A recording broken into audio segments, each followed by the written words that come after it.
La mejor o peor prueba de la desconexión del ser humano con la naturaleza es lo que está pasando con las aguas en todo el mundo. Volveremos a esto más adelante. Pero hay que empezar diciendo que el agua es mágica. Basta regar la tierra con este elemento fluido, líquido, incoloro, transparente, sin olor, para que brote vida. Este líquido que moja, limpia, lava, riega, disuelve, transporta, que apaga el fuego y sacia la sed.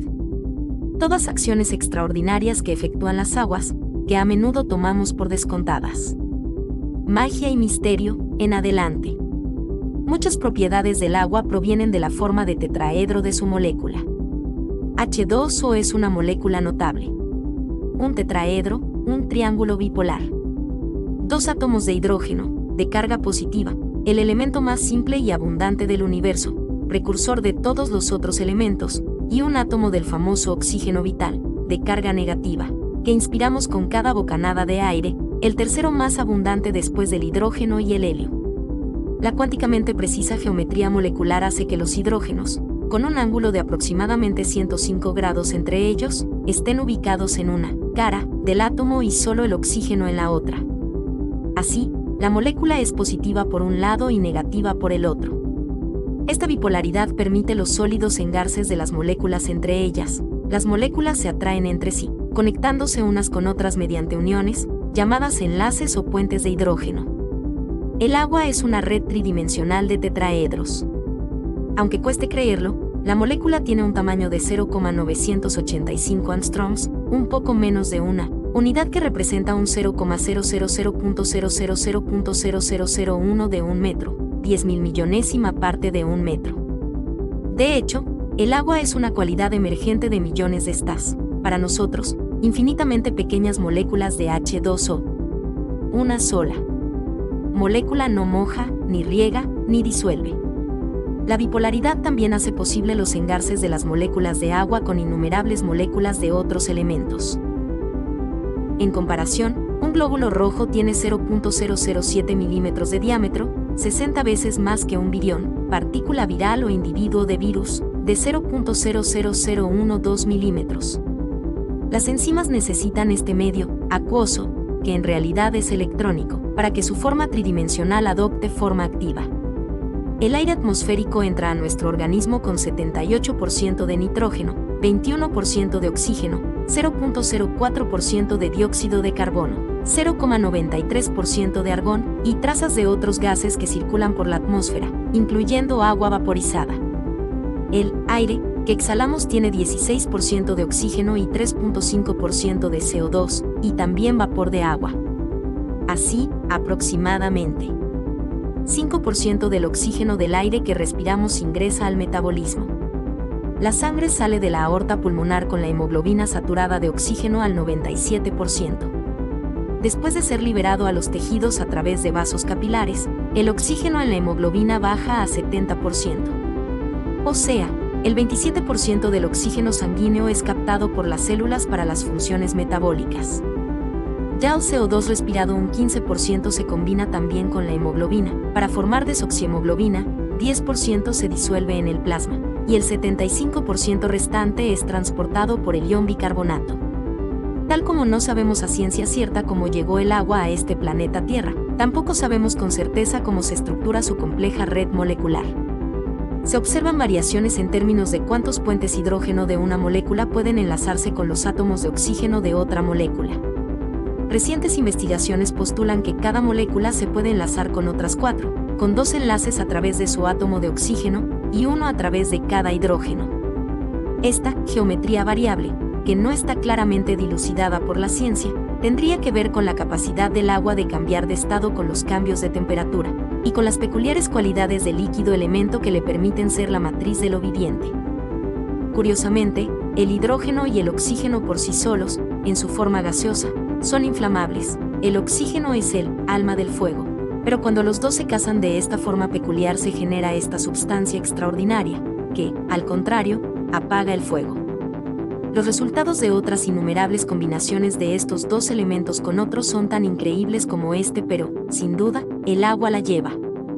El agua está dotada de cualidades físico-químicas extraordinarias, calificadas de anómalas, que la hacen única y que le permiten de forma extremadamente precisa ser la matriz de lo viviente.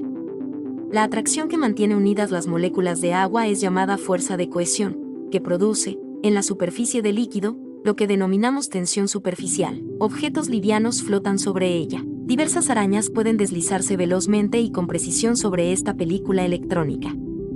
Cuando los humanos metemos las manos en el agua percibimos una interfase entre la red de H2O, nuestra piel sensible, nervios y cerebro. Esta red tridimensional de tetraedros engarzados electrónicamente como el vital y familiar, líquido, que nos moja y limpia. Si lo bebemos, desciende fluido por nuestro esófago, entra a nuestro bioecosistema corporal y nos quita la sed. Un llamado de nuestro organismo a nuestra mente señalando que es necesario incorporar más agua al sistema para mantener el metabolismo, la vida, fluyendo. Agua que entra y sale, porque devolvemos agua al ambiente constantemente. Las moléculas polares del agua se adhieren a superficies que tienen carga eléctrica, lo que llamamos fuerza de adhesión. Estas dos fuerzas, complementarias, cohesión y adhesión, producen la milagrosa capilaridad hídrica en todas las plantas, incluyendo los árboles más grandes. La adhesión hace que las moléculas de agua se peguen al interior de un vaso capilar y suban impulsadas por la dinámica circulatoria ascendente de gases y líquidos del árbol, particularmente la importante evapotranspiración de H2O y la respiración gaseosa para absorción de CO2 y exhalación de O2. Fotosíntesis diurna, solar, de por medio. Por su parte, la cohesión hace que las moléculas que ascienden adheridas a la pared del vaso arrastren a las que están en el centro del capilar. Así, sin mayor esfuerzo ni generar calor, la agüita bendita sube hasta la puntita de la última hoja en la mera cima del más alto alerce. El juego de estas dos fuerzas, complementadas con otras cualidades extraordinarias de las aguas, potencia también su movimiento a través de los suelos y de la compleja geología de la Tierra, jugando un rol clave en la desintegración gradual de masas rocosas. Así, las aguas en su estado líquido y sólido, junto con la radiación solar y otros fenómenos naturales, trabajan sin tregua las rocas y piedras, produciendo, con el tiempo, tierra, suelos minerales, a los que después lo viviente les entrega materia orgánica. Así comienzan las sucesiones ecológicas que pueden terminar elevando un magnífico bosque. El agua tiene un alto calor de evaporación, comparada con otros líquidos, algo necesario para que no escape, no se evapore, tan fácilmente desde los cuerpos de agua, incluyendo los nuestros, y desde los de todos los organismos, pura vida basada en agua. El agua también tiene una misteriosa estabilidad térmica, basada en un alto calor específico, cantidad de calor necesaria para elevar en 1 grado Celsius la temperatura de 1 gramo de cualquier sustancia. Aumentar la temperatura del agua exige significativamente más calor que otras sustancias. Su calor específico es 1. El del hierro es 0,1. Su temperatura aumenta 1 grado con 1/10 del calor que requiere el agua para el mismo efecto.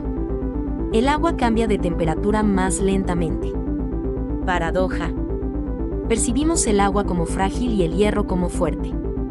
Las propiedades térmicas del agua están diseñadas, con un nivel de precisión literalmente atómico, molecular, para que tenga una capacidad multidimensional de incorporarse y transformarse en todas las formas de vida que habitamos el planeta Tierra, las que en conjunto conformamos la biosfera.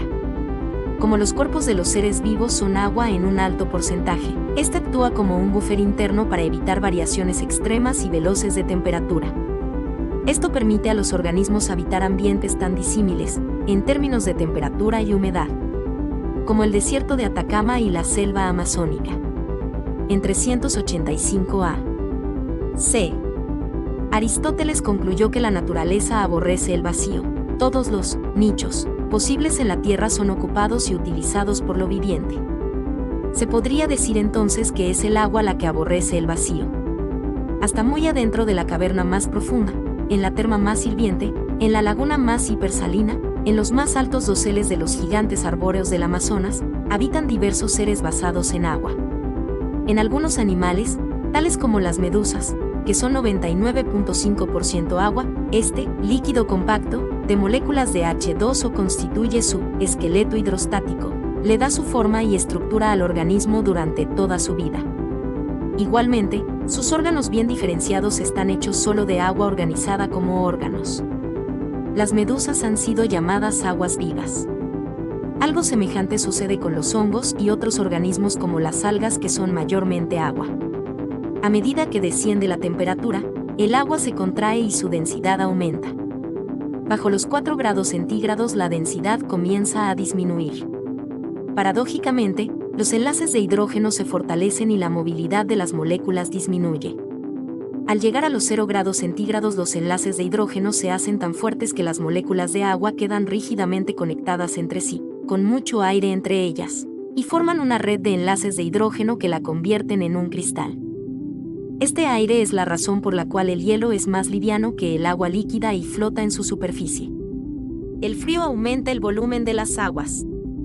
El hielo, entonces, es agua cristalizada, pero anómalamente expandida, con aire en su interior, que muta a estado sólido, en el que permanece a 0 grados Celsius o temperaturas menores. Solo 2 compuestos, y 5 elementos de la tabla periódica, tienen esta particularidad: agua, ácido acético, silicio, germanio, antimonio, bismuto y plutonio. Todos los demás compuestos y elementos se contraen con temperaturas bajas y se dilatan con el calor. Si no fuera por esta capacidad o cualidad del agua, el hielo se hundiría hacia el fondo de lagos, mares y océanos, acumulándose desde ahí hacia la superficie, haciendo finalmente imposible toda vida acuática en los cuerpos de agua en territorios gélidos.